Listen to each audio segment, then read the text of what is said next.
Assalamualaikum. Halo, selamat datang, selamat berjumpa kembali pada mata kuliah mikrobiologi. Kali ini kita akan membahas tentang pengendalian pertumbuhan mikroba. Jadi pengendalian pertumbuhan mikroba ini diawali oleh kerja dari Joseph Lister yang menggunakan bahan antimikroba saat mengoperasi pasiennya ya. Jadi ini sejarahnya seperti ini pengendalian mikroba. Jadi sebelumnya belum ada. Nah, alasan utama pengendalian mikroorganisme yang pertama adalah mencegah penyebaran penyakit dan infeksi. Jadi mikroba ini harus dikendalikan penyebarannya dan pertumbuhannya supaya kalau terjadi penyebaran penyakit itu tidak menyebar secara meluas. Kemudian juga membasmi mikroorganisme pada inang yang terinfeksi, membunuh dan menyingkirkan mikroorganisme pada bagian yang terinfeksi, serta mencegah pembusukan dan perusakan bahan makanan oleh mikroorganisme. Ini ya. Nah, cara kerja bahan antimikroba ini dibagi menjadi dua kelompok besar, yaitu yang mengganggu permeabilitas membran dan merusak protein dan asam nukleat. Mikroorganisme ini dapat dikendalikan dengan beberapa cara, yaitu diminimalisir jumlahnya, ya, disingkirkan atau dibuang, ya, kemudian dihambat pertumbuhannya atau dilambatkan, memperlambat metabolismenya, dan yang ketiga dibunuh atau dimatikan. Nah, pembunuhan atau mematikan mikroorganisme ini dengan beberapa sarana atau proses fisika, kimia, dan biologis. Beberapa istilah atau terminologi dalam pengendalian mikroba ada yang namanya sterilisasi. Sterilisasi adalah penghilangan atau penghancuran semua bentuk kehidupan termasuk mikroba. Nah, zatnya disebut sebagai sterilan. Kemudian ada juga disinfeksi, yaitu pengendalian dengan menghancurkan bentuk vegetatif mikroorganisme berbahaya yang bukan endospora pada permukaan benda. Nah, zat yang digunakan untuk disinfeksi disebut disinfektan. Antisepsis adalah pengendalian sama ya, menghancurkan bentuk vegetatif mikroorganisme, namun dilakukan pada jaringan hidup, pada tubuh ya. Nah, zatnya disebut antiseptik. Jadi nanti bisa dibedakan antara antiseptik dan disinfektan. Kemudian juga ada degerming atau penghilangan secara mekanis kuman, bukan pembunuhan. Jadi menyingkirkan kuman-kuman sebagian mikroba di area tertentu.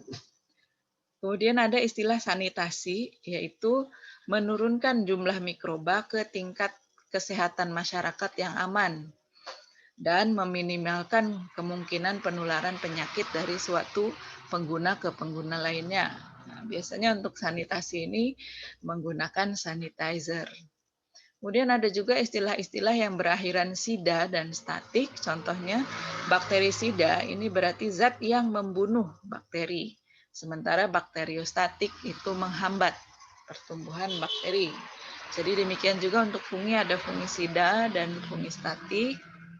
Kemudian yang lainnya ya. Jadi istilah-istilah yang digunakan dalam pengendalian mikroba. Nah, sebagaimana kita ketahui bahwa pertumbuhan mikroba itu bersifat eksponensial ya. Jadi 1 menjadi 2, 2 menjadi 4 dan seterusnya ya. Pada pertemuan sebelumnya kita sudah bahas. Nah, demikian juga angka kematian mikroba ini juga bersifat eksponensial. Ketika populasi mikroba dipanaskan atau diberi perlakuan dengan bahan kimia antimikroba tertentu, mereka biasanya mati dengan kecepatan tertentu yang konstan ya. Misalnya pada menit pertama sebelum diberi perlakuan yang mati 0, jumlahnya 1 juta misalnya. Pada menit pertama yang mati 900, sisa 100. Menit kedua 90, yang mati sisa 10, dan seterusnya. Jadi ini sifatnya angka kematian yang bersifat eksponensial pada mikroba. Jadi kalau dibuat grafik itu seperti ini. Jadi tadinya 1 juta ya, 10 pangkat 6. Kemudian pada menit pertama menjadi 10 pangkat 5, 100.000. kemudian 10.000, 1.000, dan seterusnya. Jadi ini bersifat eksponensial. Nah, faktor-faktor yang mempengaruhi efektivitas penggunaan antimikroba diantara jumlah mikroba. Kalau jumlah mikrobanya semakin banyak, maka antimikroba yang dibutuhkan juga semakin banyak. Kemudian juga faktor lingkungan seperti suhu, pH, kehadiran bahan organik seperti di dalam darah, kemudian feses, dahak, ataupun dalam biofilm. Kemudian waktu paparan dan karakteristik mikroba. Jadi seperti ini, jika jumlah mikroba ini semakin banyak, maka waktu pemaparannya juga semakin lama. Kalau jumlah mikrobanya 1.000, misalnya ini ya, 10⁻³ itu 1.000, maka hanya memerlukan 5 menit misalnya. Nah, sementara kalau 1 juta memerlukan 5 menit. Jadi ini pengaruh, grafik pengaruh faktor lingkungan terhadap efektivitas penggunaan antimikroba. Nah, beberapa metode pengendalian mikroorganisme ada yang secara fisika, kimia, biologis ya.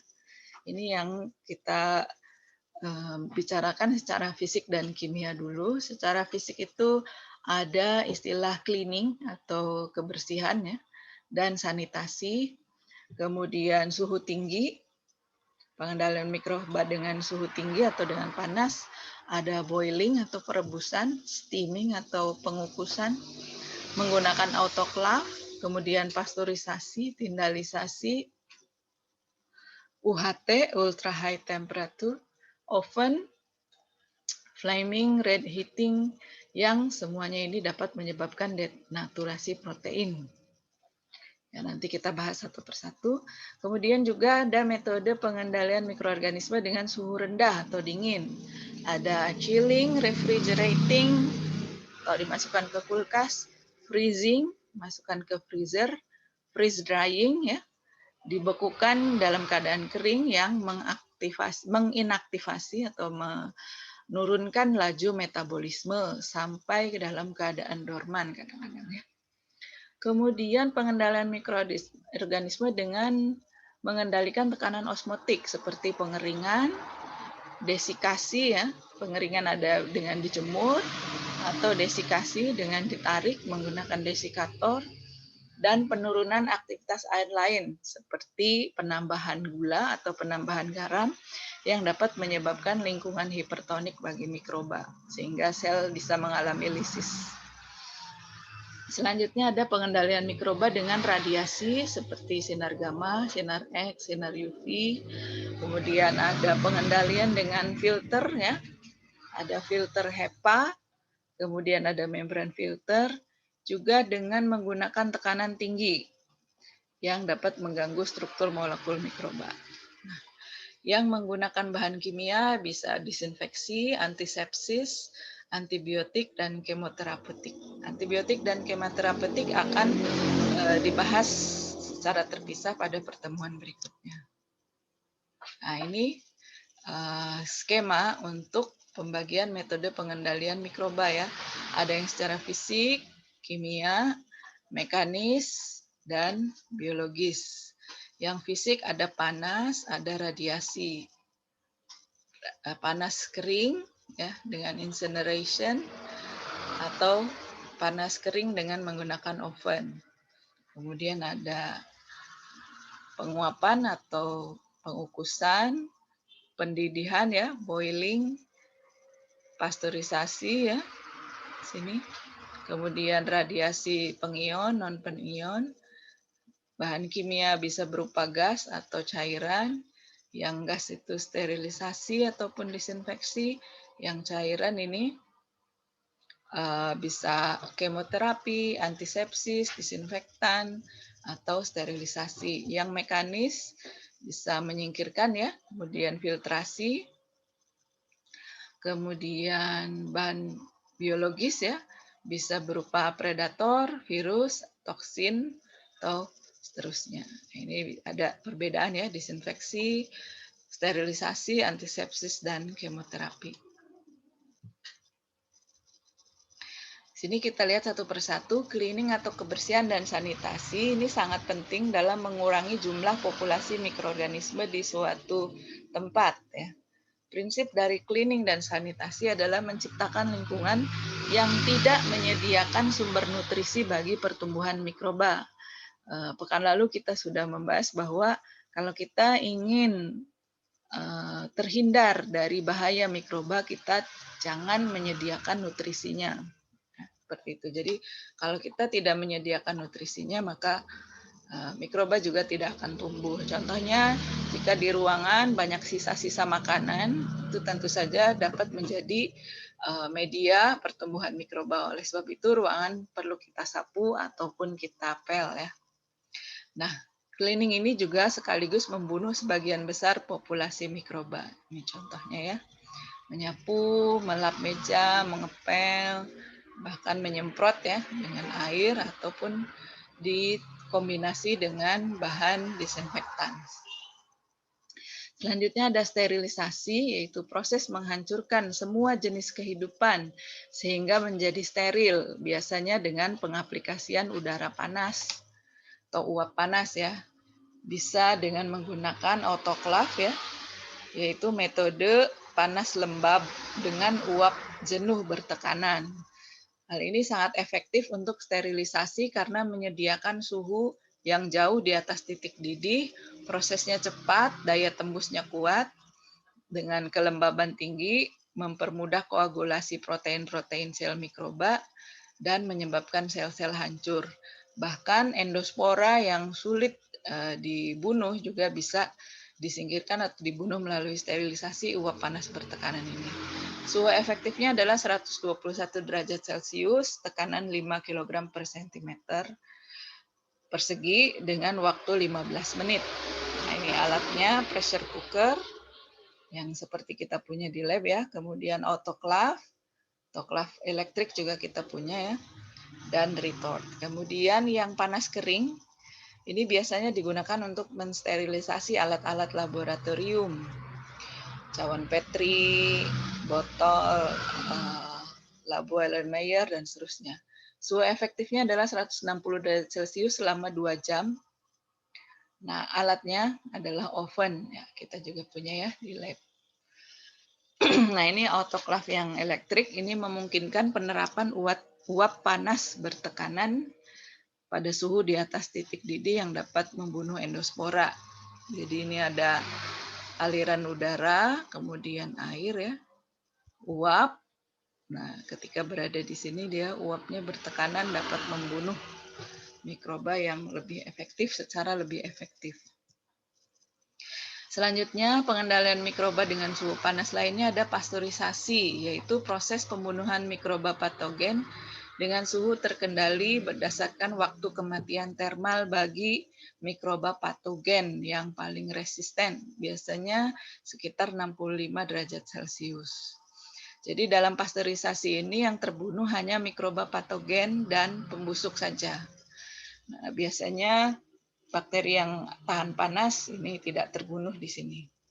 Biasanya digunakan untuk memanaskan susu, rum, anggur, atau bahan makanan lain yang tidak boleh dipanaskan terlalu tinggi.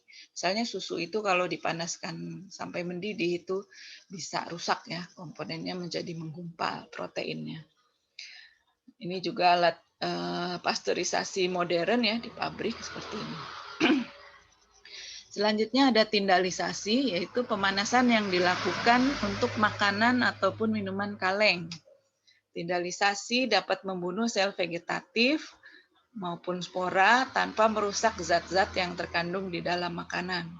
Suhu pemanasan 100 derajat Celcius selama 15 menit dalam waktu 3 hari berturut-turut. Jadi pada hari pertama, misalnya jumlah mikroba seperti ini dan ini spora ya.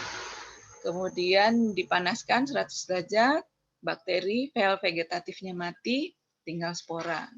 Pada hari kedua, sporanya tumbuh, ya, spora-spora ini tumbuh, dipanaskan kembali, sehingga tinggal sisa spora ini. Dan dipanaskan kembali yang ketiga kali, diharapkan seluruh mikroba di sini sudah tidak ada lagi yang hidup. Ini adalah proses tindalisasi. Jadi kalau untuk lab ya, dulu kita tidak punya autoclave itu untuk praktikum kita menggunakan tindalisasi supaya spora-spora juga ikut terbunuh. Lalu ada boiling atau perebusan, pemanasan dengan cara merebus bahan yang akan disterilkan pada suhu 100 derajat Celcius selama 10-15 menit.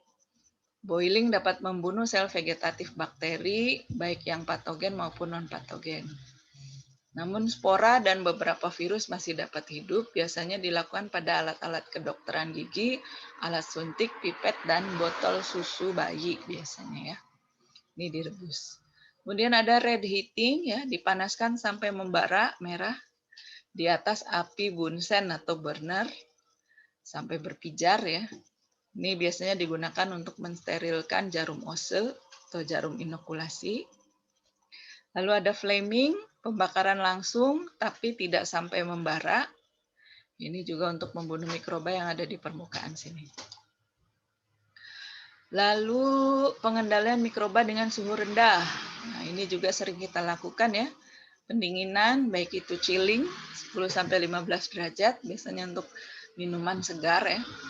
Ataupun refrigerating, taruh di kulkas, contohnya untuk buah, sayur ya, telur sini.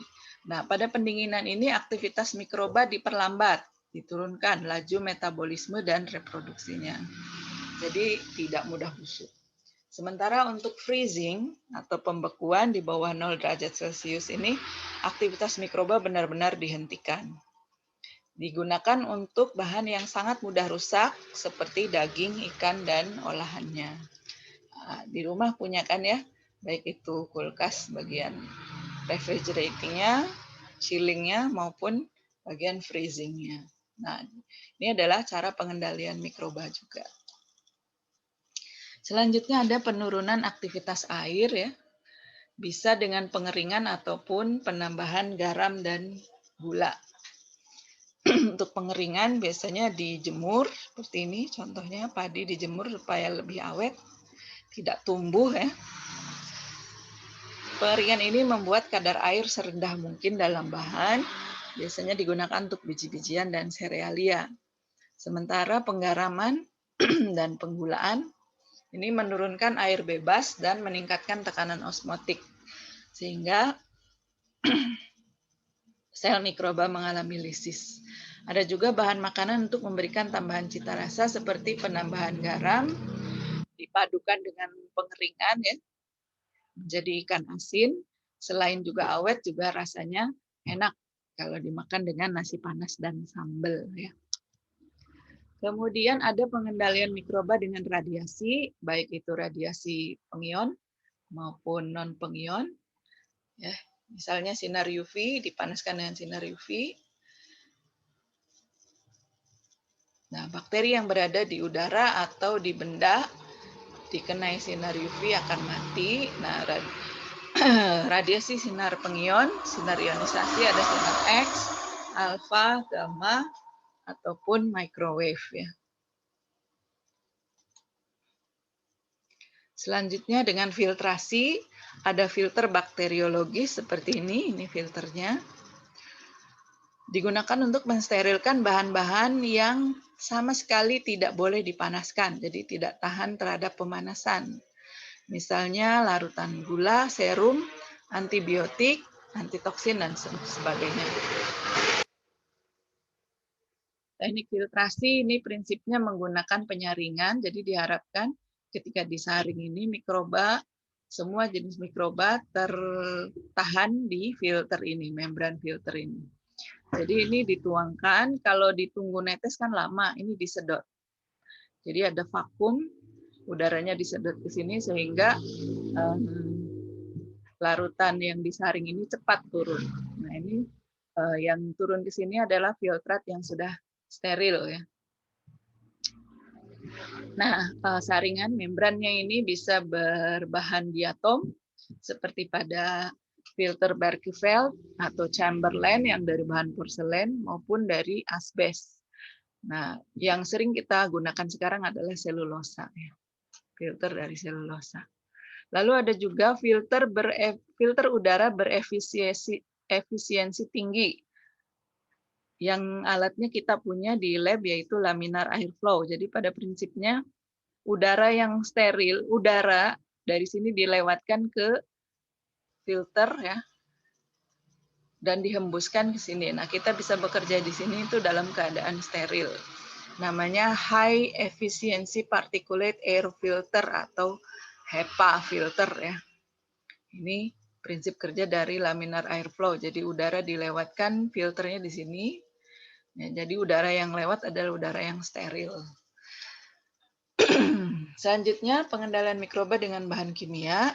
Saat ini telah banyak agen kimia yang berpotensi untuk membunuh ataupun menghambat mikroba. Penelitian dan penemuan senyawa baru terus-menerus berkembang. Agen kimia yang baik adalah yang memiliki kemampuan membunuh mikroba secara cepat dengan dosis yang rendah tanpa merusak bahan atau alat yang didisinfeksi.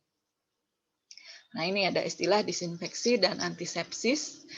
Disinfeksi adalah proses pengaplikasian bahan kimia, bahan kimianya disebut disinfektan terhadap benda atau peralatan seperti lantai, dinding, dan lainnya untuk membunuh sel vegetatif mikroba, namun tidak mampu membunuh spora. Sementara antisepsis merupakan aplikasi senyawa kimia, yang senyawa kimianya disebut antiseptik, terhadap tubuh untuk melawan infeksi atau mencegah pertumbuhan mikroorganisme dengan menghancurkan atau menghambat aktivitas mikrobanya.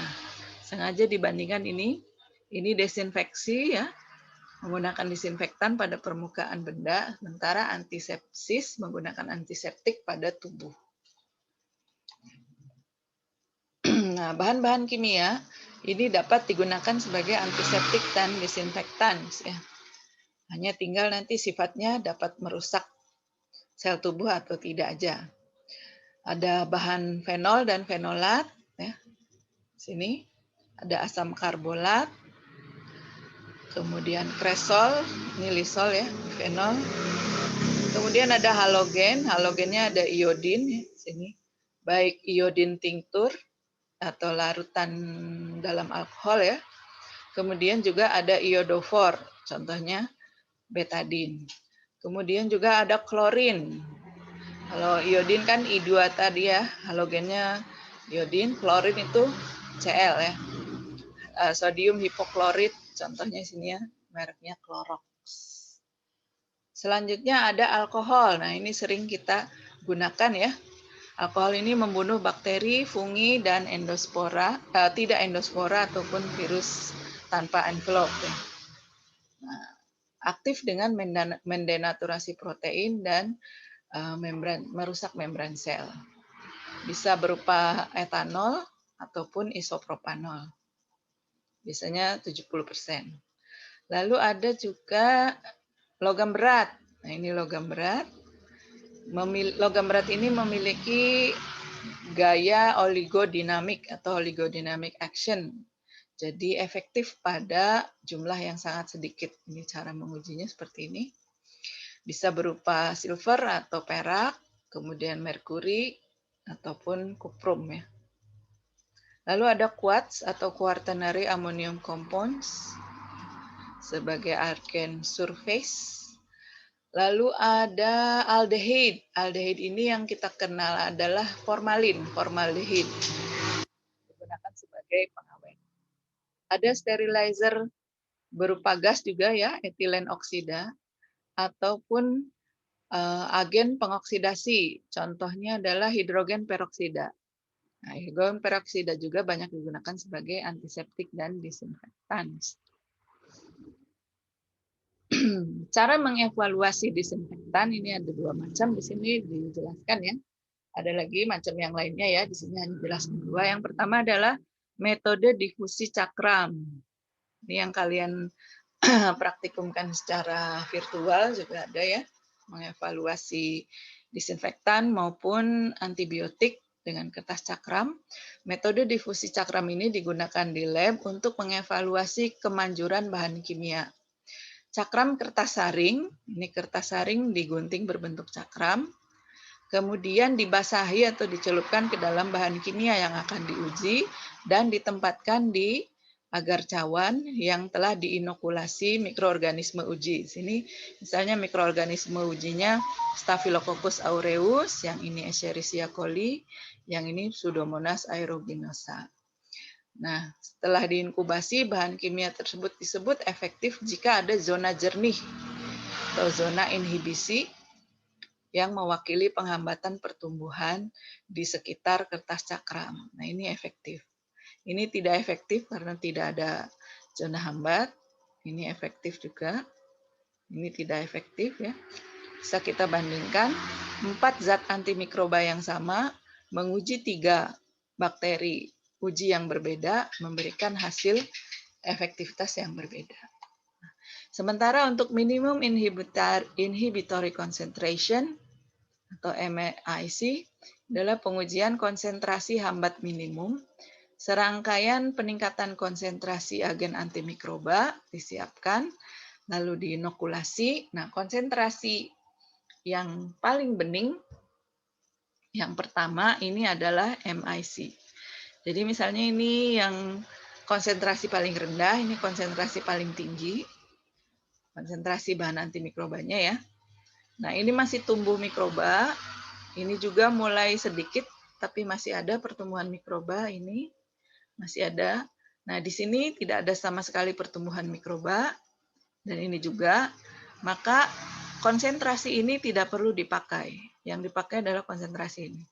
Contohnya alkohol, pada konsentrasi 40-30% mungkin masih ada pertumbuhan mikroba. Namun pada konsentrasi 70% ini sudah efektif.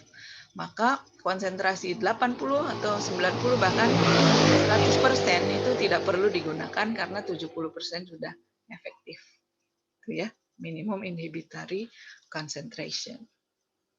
Nah, cara kerja agen kimia ini digolongkan menjadi 2 ya tadi ya, atau diperkecil lagi menjadi 3, yaitu agen kimia yang merusak membran sel, jadi permeabilitasnya rusak, contohnya surfaktan, deterjen ya, itu merusak membran, ataupun golongan fenol juga merusak membran, menghancurkan dinding sel, dan presipitasi protein. Kemudian ada agen kimia yang merusak enzim dan menyebabkan denaturasi protein. Jadi protein tadinya terlipat alpha helix begini menjadi terurai. Ini mengakibatkan mikroba menjadi mati ya. Jadi ini cara kerja bahan antimikroba. Selanjutnya ada antibiotik. Antibiotik ini pengendalian yang bisa disebut juga bahan kimia ya, karena diambil bahan kimianya, namun juga bisa disebut sebagai pengendalian secara biologis, karena bahan kimianya ini dihasilkan oleh mikroorganisme lain. Jadi antibiotik adalah substansi yang dihasilkan oleh mikroorganisme yang menghambat pertumbuhan mikroorganisme lain pada konsentrasi rendah. Pertama kali ditemukan oleh Alexander Fleming ya, ini cawannya Alexander Fleming yang menemukan penisilin G dari jamur Penicillium notatum. Jadi ini penicillium, ini pertumbuhan bakterinya ada terhambat di sini. Kemudian diekstrak dan digunakan sebagai obat ya penicillin.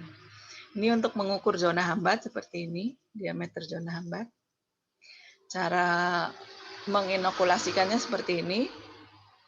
Jadi cawan agar, nutrien agar, diinokulasi dengan mikroba. Kemudian, nah ini kertas cakram yang sudah dicelupkan ke dalam antibiotiknya, diletakkan di sini, kemudian diberi tanda, dan diinkubasi. Setelah diinkubasi, silakan kemudian diukur diameter zona hambatnya. Zona hambat yang besar berarti menunjukkan bahwa mikroorganisme ini peka terhadap antibiotik yang diuji, ataupun antibiotik yang diuji ini efektif untuk menghambat pertumbuhan mikroba uji. Jadi perhatikan untuk praktikum virtual ya, ini cara kerjanya. Nah, antibiotik ini spektrum aktivitasnya ada yang luas dan ada yang sempit. Luas ini contohnya tetrasiklin, ini bisa digunakan untuk bakteri gram negatif, gram positif maupun chlamydia. Hanya tidak bisa untuk mycobacterium. Nah, kalau penisilin umumnya untuk bakteri gram positif, streptomycin untuk bakteri gram negatif dan mycobacterium. Mycobacteria juga bisa dengan isoniazid.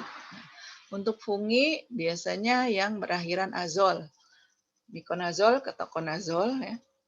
Kemudian ada mefloquine untuk protozoa, ada untuk cacing, dan ada untuk virus, contohnya acyclovir. Jadi tidak ada satupun antibiotik yang efektif untuk melawan semua jenis mikroba. Jadi ada spektrumnya. Nah, ragam cara kerja antibiotik ini digambarkan seperti ini. Ada yang mengganggu transkripsi, menghambat pembentukan replikasi asam nukleat dan transkripsi ya. Replikasinya ataupun transkripsinya, contohnya quinolone dan rifampin. Yang menghambat translasi sintesis protein ada chloramphenicol, erythromycin, tetrasiklin, dan streptomycin. Ada yang menghambat sintesis dinding sel, contohnya penisilin, cephalosporin, basitrasin, dan vancomycin. Ada juga yang mengganggu aktivitas enzimatik, sehingga menghambat sintesis metabolit esensial. Di sini contohnya sulfanilamid dan trimethoprim. Ada juga yang menyebabkan perusakan pada membran plasma, contohnya pada polymyxin. Ini sumber-sumber antibiotik, ya. Misalnya basitrasin diperoleh dari Bacillus subtilis, polymyxin dari Bacillus polymyxa, streptomyces nodrosus menghasilkan amphoterisin B, Streptomyces venezuelae menghasilkan chloramphenicol dan seterusnya. Ada juga dari fungi ya, termasuk yang penisilin tadi. Jadi antibiotik ini memang diperoleh dari mikroba, baik itu dari bakteri, actinomycet maupun fungi. Selanjutnya ada pengendalian mikroba secara biologis. Selain tadi ada predasi, menghasilkan toksin dan juga virus ya. Ada juga dengan menggunakan cara fermentasi. Fermentasi ini sendiri adalah mengendalikan mikroba yang tidak diinginkan dengan menumbuhkan mikroba bermanfaat. Contohnya bakteri asam laktat pada yogurt. Ini menghambat pertumbuhan bakteri lain karena laktat menyebabkan susu menjadi asam dan bakteri lain tidak bisa tumbuh. Demikian juga pada proses pembuatan kimchi ataupun tape. Ada juga mikroba yang digunakan sebagai agen biokontrol, mengendalikan mikroba lain yang menyebabkan penyakit. Ya, pada bidang pertanian banyak diterapkan nih, mengendalikan mikroba dengan mikroba lain seperti pengendalian mikroba penyebab penyakit tumbuhan oleh mikroba lain. Jadi ini pengendalian mikroba macamnya banyak ya. Nanti kita lanjutkan dengan diskusi. Sampai di sini dulu. Assalamualaikum warahmatullahi wabarakatuh.